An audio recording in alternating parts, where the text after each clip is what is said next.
Assalamualaikum, berjumpa lagi dengan JJ Science. Pada video kali ini kita akan ngebahas soal seputar sistem organisasi kehidupan pada makhluk hidup. Untuk itu stay tune terus ya. Let's go! Nomor 1. Di bawah ini pernyataan yang benar mengenai sel adalah A. Sel adalah makhluk hidup. B. Sel tidak dimiliki tumbuhan. C. Sel merupakan bagian terkecil dari makhluk hidup maupun tak hidup. D. Sel adalah unit terkecil dari makhluk hidup. Oke, kita tahu bahwa sel adalah unit struktural fungsional terkecil pada makhluk hidup. Jadi setiap makhluk hidup tersusun atas sel. Maka jawaban yang paling tepat adalah yang D. Sel adalah unit terkecil dari makhluk hidup. Next. Organisme uniseluler ditunjukkan oleh nomor.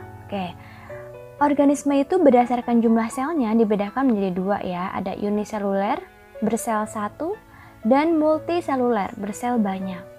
Uni satu, multi artinya banyak. Hal ini dapat kita lihat kalau misalnya organisme itu jumlah selnya satu atau uniseluler, maka ukuran organisme tersebut adalah mikroskopis, kecil, hanya bisa dilihat dengan menggunakan mikroskop.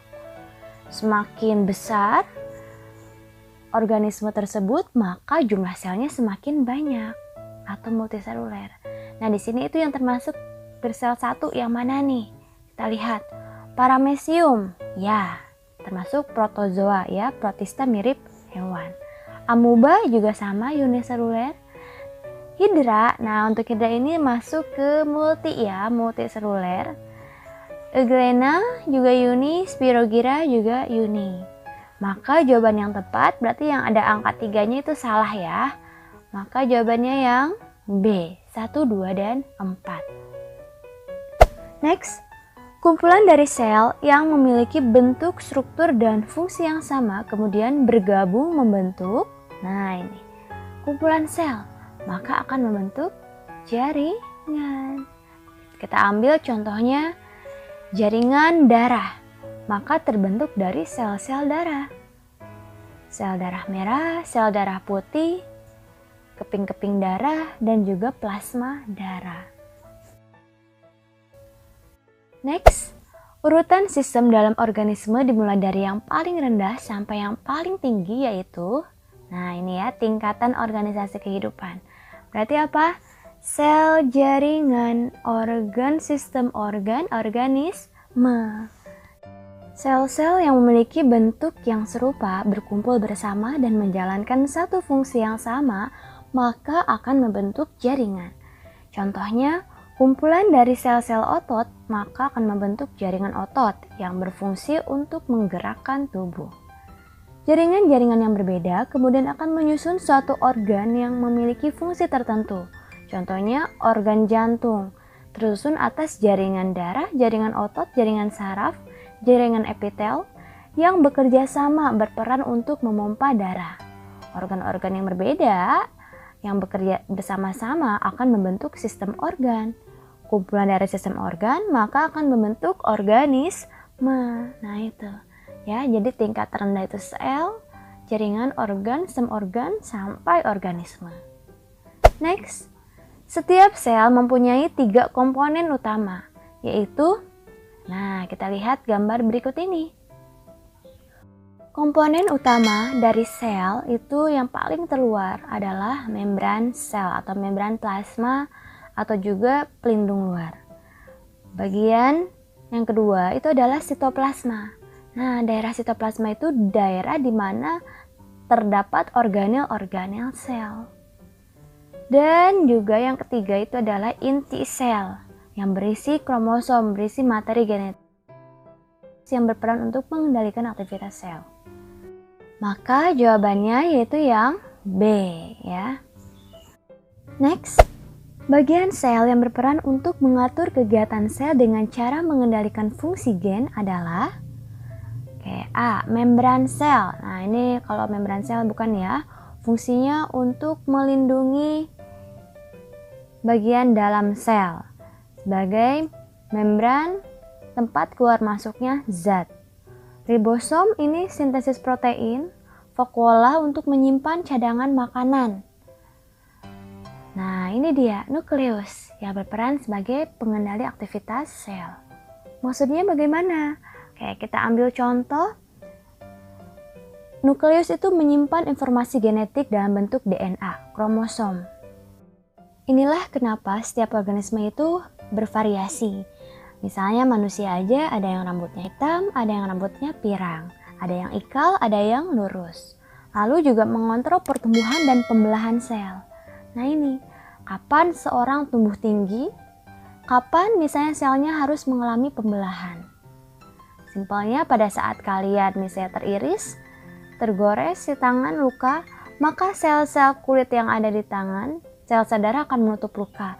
Lalu sel-sel kulit yang ada di tangan akan melakukan pembelahan sel guna menghasilkan sel kulit yang baru. Lama-lama luka pada tangan kalian itu akan tertutup.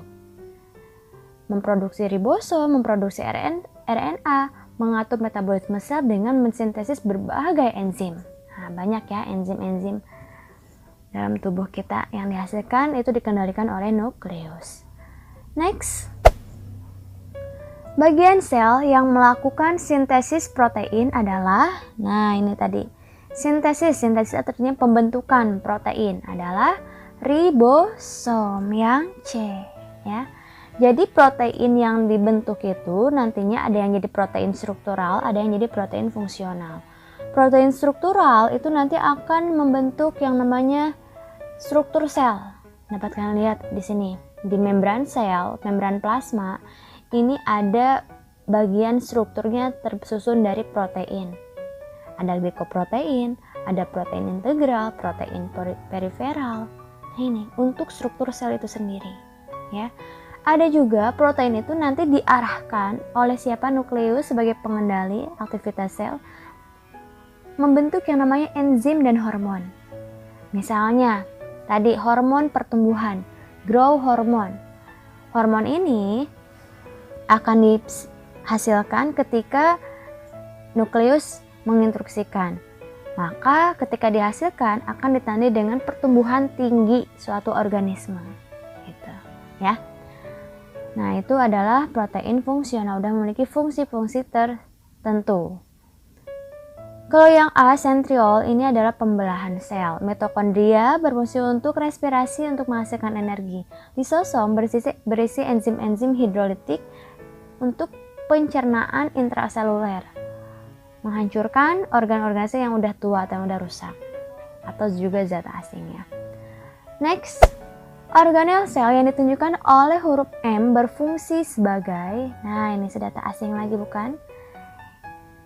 Kalau yang A, tempat sintesis protein, ini fungsi dari ribosom. Ribosom adanya di RE kasar, retikulum endoplasma kasar. Nah ini ribosom ya.